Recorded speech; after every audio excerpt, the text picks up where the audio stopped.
Hey, how's it going, guys? JP here. Welcome back to another mixed martial arts related video. Those of you who've seen my last one knows that I've started this journey. Basically, I want to watch all the UFC events I can find. What I mean by if I can find them, are they on DVD? Can I see them on Fight Pass? Are they that hard to find? And I want to start with UFC 1, which we covered, and I want to move onward through every event that I can see. Why am I doing this? Because I love the sport, and I want to learn and become more knowledgeable about the sport. I want to learn the history, where it started, how it evolved, the champions and the early stuff. I just want to see it all and become more knowledgeable on the sport in general, mixed martial arts.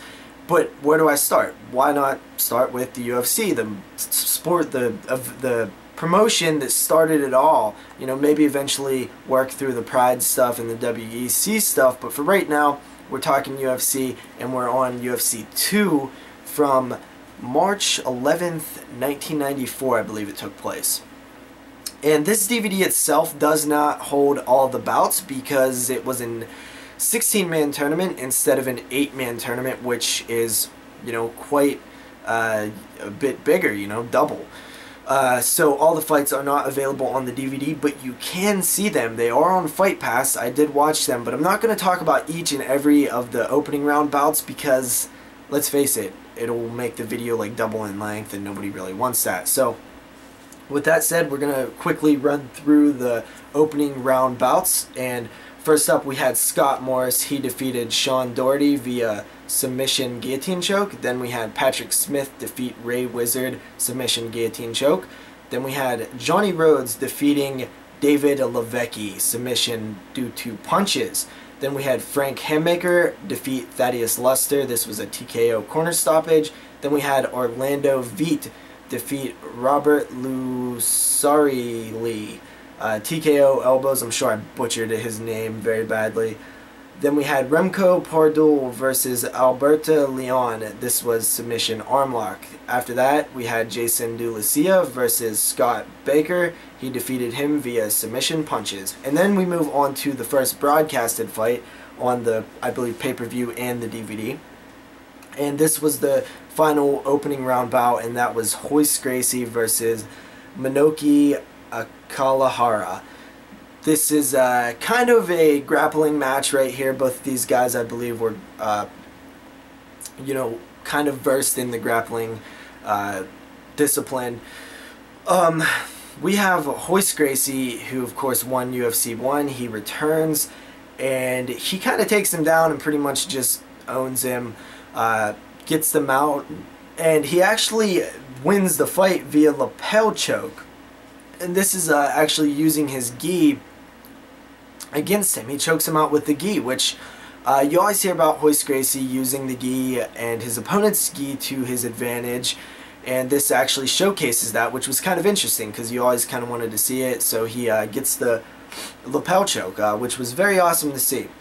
Then we move on to the actual quarterfinals, and we have Patrick Smith fighting Scott Morris. Now, Patrick Smith kind of just obliterates him. He KOs him, punches, gets him to the ground, punches, elbows, very brutal stuff, a lot of unanswered shots, mouthpiece flies out, very bloody, and this guy really doesn't look like he had anything for Patrick Smith. He tried to rush in and just gets, pieced up very quickly. So Patrick Smith moves on to the semifinals, one step further than he was in UFC 1. He is a returning player along with Royce Gracie.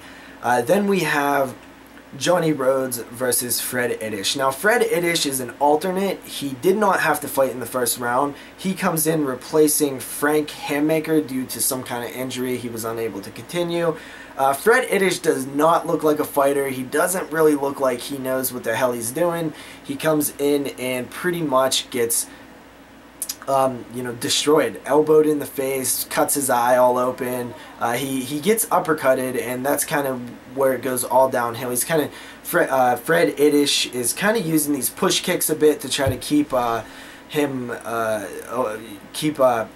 Johnny Rhodes away, and Johnny Rhodes catches him with that uppercut, and it's pretty much curtains from there. He ends up Rhodes ends up winning via some kind of, you know, rear naked choke-ish. He didn't really look like he knew how to pull off the move, which is just funny to see, you know, because it's so simple now.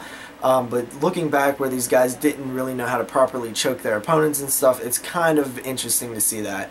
Then we move on to the third quarterfinal fight, and we have Remco Pardul versus Orlando Veit. And this was I like Remco. He's kind of an interesting guy. He's just this big kid-looking dude, giant, and he takes Orlando Veit down.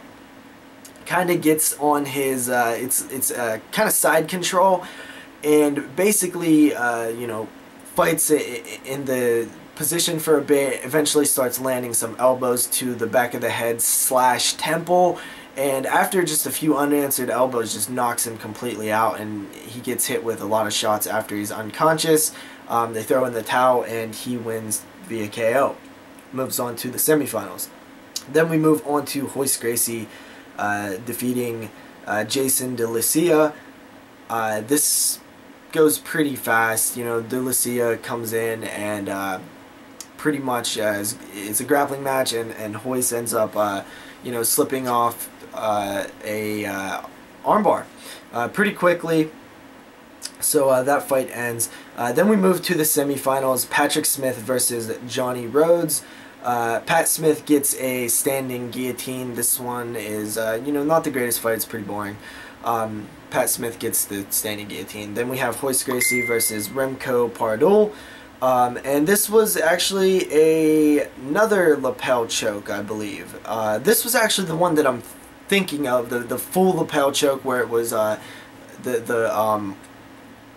you know, he was on the back mount, I believe, and pulled Remco's gi around and just, you know, chokes him out with it. It's really beautiful to look at, you know, awesome technique. It's some of that old stuff that you can't see now without the gi and stuff. Very interesting.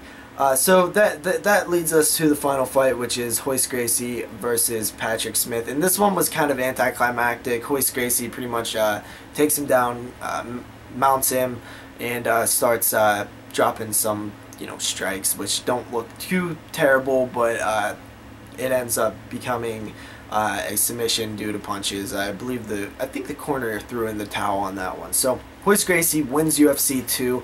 Overall, this is a very solid event. You know, there's a lot of good knockouts. No back and forth fight that I really, you know, could consider, you know, like fight of the night that makes it really an awesome event. Luckily, the tournament holds up pretty well, and we only have one injury replacement, because that's always a bummer if the tournament gets messed up because somebody has to get replaced. Which if my memory serves me correct, I believe that happens a few events from now, somewhere in there. So yeah, UFC 2. Overall, I think it was better than the first one. It doesn't have that kind of back and forth momentum shift fights, but you know, there was some good knockouts, and honestly, listening to the commentary is just laughable, where these guys don't know what they're talking about. They're pronouncing words wrong, and it's Ultimate Fighting challenge, and you know, the one guy's always asking, like, you know, what's he doing? Why is he doing that? Why is he tapping? It's ridiculous. It really is ridiculous how unaware these guys were of what was going on around them. So yeah, I give UFC 2 a 4 out of 5. It's a solid event. I'll see you guys next time for UFC 3. Peace out.